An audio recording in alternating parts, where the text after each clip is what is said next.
Good morning, everyone. How are we? One more sleep, aren't we, to the big night? One more sleep till Joshua Ngannou and the good undercard that precedes it. Fighters' purses have been revealed today. The fighters' purses for Joshua Ngannou, and Joshua is on $50 million, about £39 million, and Ngannou is on $20 million, about £15 million. I must admit, I thought $50 million. In my head, I kind of had a bigger figure than that. Of £50 million, the massive Saudi money injection. But I suppose the amount of sort of cash that he's getting on the purse is kind of offset and probably part of a package deal with, yes, you get £50 million or $50 million, £39 million, and you get a guaranteed shot at the winner of Usyk Fury. So a bit of a package deal there, isn't there? But anyway, that's the purses revealed. So quite interesting. Weird, isn't it? Because 20 years ago, do we really care what fighters got? We were really worried. But nowadays, the surrounding stuff, we deals and contract deals and purses, we have an interest in now, don't we? But that's the way of the world, I suppose. Couple of other final thoughts. Very quickly, Nick Ball against Ray Vargas. Let's cover that briefly. So Nick Ball taking on Ray Vargas now. A lot of times when we get British fighters like that and we'll put them up for a world title, we'll look them for the easiest route or the easiest opponent. And Ray Vargas is certainly not an easy opponent, isn't he? Lost once as he tried to step up in divisions, but by no means a guy that is on the way down or just there to be opponent. So if Nick Ball does beat Ray Vargas, in which, I'm putting my confidence in him because, I've said before, I'm a big Nick Ball fan. So I'm putting my confidence in him. And I'm hoping, fingers crossed, and expect him to do so. But if he does win that is he is in a legitimate world title holder, isn't he? Bona fide. There's no doubting that. That'll be a well-earned win if he beats Ray Vargas. So good luck to Nick Ball. Wish him well. I've done my preview of Zhilei Zhang, Joseph Parker, and I slightly edged towards Joseph Parker, but as a lot of the times with me, as fight week goes on, I don't know if this happens to you, but your thought process starts to vary. And I just have this reoccurring vision of Joseph Parker getting beat up and stopped by Joyce entering my head, and I find that hard to believe. I talked about this before the Callum Smith Artur Beterbiev fight, and I couldn't get the Canelo performance out of my head, and I'm having the same thing here. I can't get the Joyce beating out of my head, so.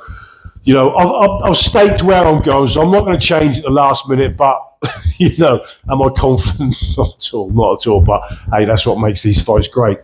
One more thing, I rewatched Joshua against Wallen yesterday, and I said this in my post-fight review of Joshua v. Wallen. Now, if you go back and watch that fight, I think it's 1 minute 51 into the first round.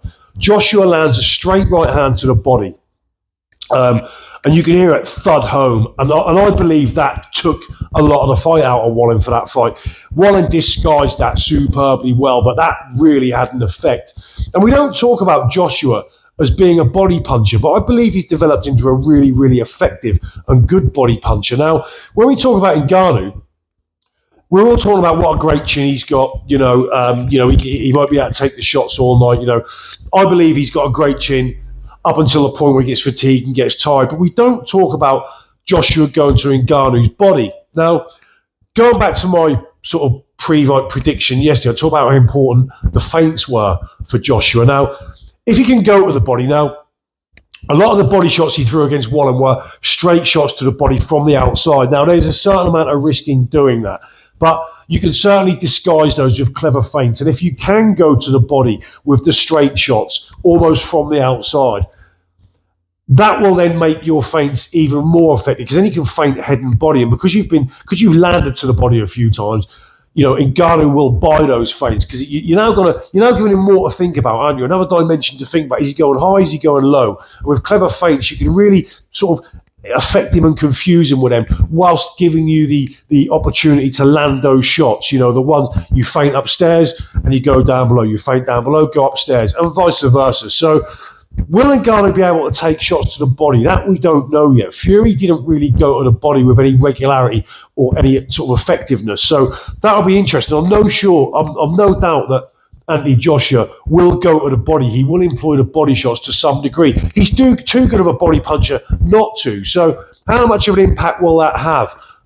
Just another element and just another reason why I go with Joshua. And the closer I get, I must admit, I think Joshua's going to win quite clearly. Maybe on points, maybe by late stoppage. But I really expect Joshua to look good against Ngannou, as good as Ngannou is.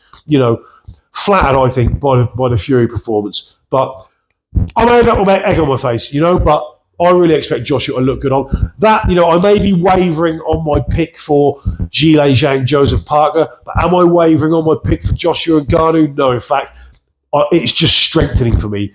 The fact that the thought that Joshua wins this in good style is strengthening for me. Anyway, that was it. Quick video just to get those purses out of the way. 39 million for Joshua, 15 million for Ngannou. I'm out. I'll see you tomorrow.